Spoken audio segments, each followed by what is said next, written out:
السلام عليكم ورحمة الله وبركاته. chapter كيني لبعض أيا ولي ناسي سعنايا أكونتيكا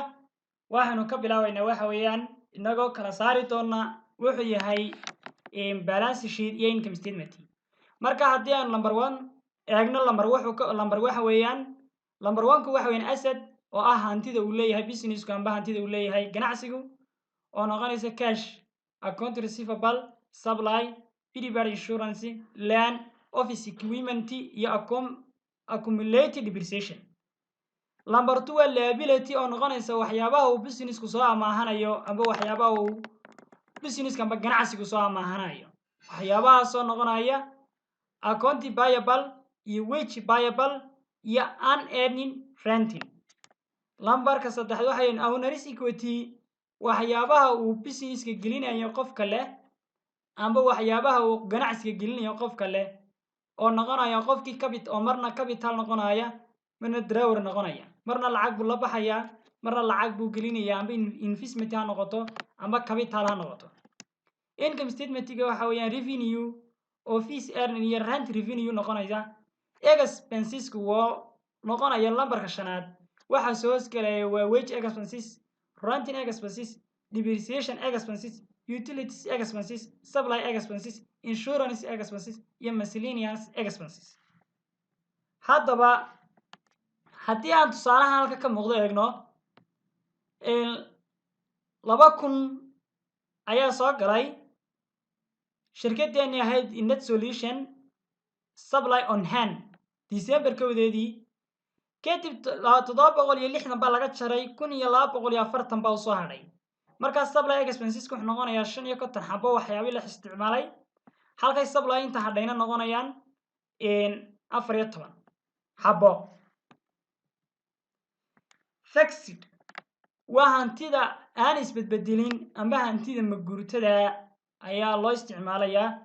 fixed asset waa hantida aan isbedbedelin amba hantida maguurtada waxa kamid ah land dhulka kamid ah land dhulku waxa weeyaan isma bedbedelayo oo depreciation kuma dhacayo waa hanti maguurta oo isbedelin oo depreciation ku dhacayn oo leeyahay ganacsiga amba business-ku waa building oo noqonaysa dhismayaasha amba dhismuhu ganacsigu leeyahay amba dhismaha lagu shaqeynayo uu ganacsigu leeyahay building dhismuhu isma bedelayo waa hantida maguurtada ee uu leeyahay ganacsigu waxa kamid ah equipment-igu waxa weeyaan wax kasta oo uu shaqeynaya ganacsiga waxa soo galaya haday gawaadhi tahay haddii machine tahay hadday tahay qalab kale oo equipment iyo office equipment tahay waxyaabaha lagu qurxinayo xafiisyada lagu shaqeynayo waxyaabaha soo dhaweeyaan haddaba shirkadeeni Net Solution estimate the depreciation on office equipment waxa depreciation expenses ku yimi amba isbedel ku yimaaday amba depreciation ku yimaaday office equipment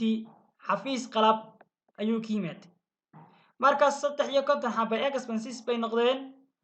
accumulated depreciation waxa ku dhacay office equipment 19 xabo waxayna yaalay 50 xabo haddaba shirkadeeni Net Solution office equipment-gii ku yimaaday less accumulated depreciation 1800 bay noqotay halka 50 xabo markii book value la xisaabina noqdeen ee depreciation ku yimaaday 1750 intaas waxay soo summarize garanaysaa adjustment basic ayay soo summarize garanaysaa xisaabaadkaasi halka ku qoran haddaba shirkadeeni Net Solution try balance for December kowdeedii 2005 sidan bay xisaabta u samaysay sida halka ka muuqday xisaabta u samaysay cashkii account receivable supply delivery insurance land equipment saa ayay u samaysay halka ka muuqata December kowdii 2005 sidoo kale 2005 waa tan si xisaab xidhka u samaysay ay u diyaarisay vertical analysis and interpretation. vertical analysis and interpretation wuxuu ka hadlayaa labadii sano ugu dambeeyay 2006 2005 iyo 2005 ayuu isbarbardhig ku samaynayaa fees earning soo galay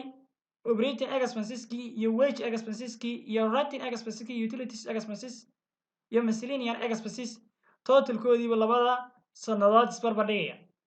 ayadoo noqotay 2006 noqotay 95,000 2005 ahayd 9,700 oo ahaa net income sidoo kale halka waxa ka muuqda waxa weeyaan percentage-kii ayaan ku soo darnay boqolkiiba boqol bay ka hayd 2006 halkii wage expenses ku ahaa 32% boqolkiiba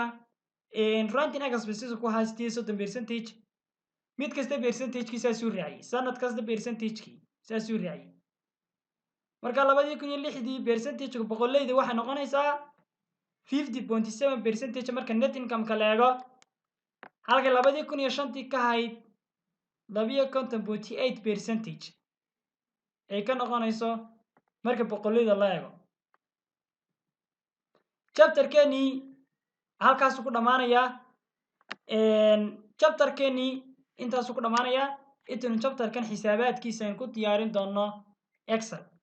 xisaabaadkan aan soo dhignay dib baynu Excel-kii ku diyaarin doonaa qaybtiisii labaad ama wajigiisii labaad ee laga shaqeynayay Excel-ka ayaynu dib xisaabaadkan ku diyaarin doonaa intaas aan ku soo gabagabeynaa